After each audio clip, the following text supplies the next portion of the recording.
રાજકોટ જ્ઞાન પ્રકાશ સ્વામી દ્વારા જલારામ બાપા વિશે વિવાદાસ્પદ ટિપ્પણીનો મામલો.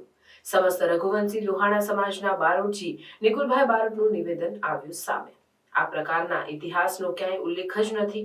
જ્ઞાન પ્રકાશ નામના લંગોટિયાએ જે નિવેદન કર્યું તે ઘોર નિંદાને લાયક છે. લોહાણા સમાજના બારોટ તરીકે આ નિવેદનને વખોડું છું. જય માતાજી.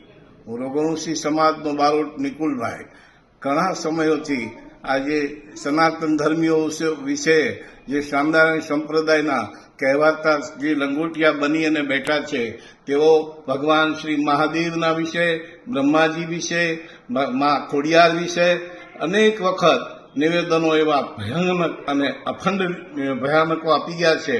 આજે બાકી રહેતું તો રઘુવંશી સમાજના શિરોમણી અને સમસ્ત સમાજ સનાતની સમાજના શિરોમણી એવા જલારામ બાપા વિશે પણ બેફામ બફાટ કરી અને જે જ્ઞાન પ્રકાશ નામના એક લંગોટિયાએ જે નિવેદન પાઠવ્યું છે તે ઘોર નિંદાને પાત્ર છે.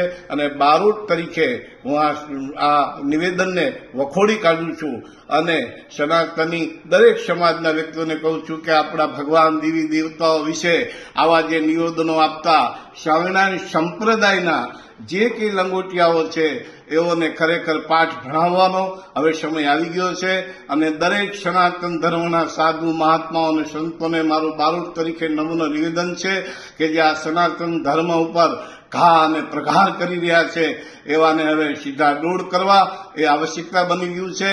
અને ભારત સરકાર અને ગુજરાત સરકારને પણ મારું નમ્ર નિવેદન છે કે આવા સનાતન ધર્મ ઉપર થતા પ્રહારને રોકવા કાંઈક પ્રયત્ન કરવા જોઈએ, નહીંતર સનાતન ધર્મમાં ગુજરાતમાં તોફાનો ફાટી નીકળે છે એવી મને ગંભીર ગતિ લાગી રહી છે.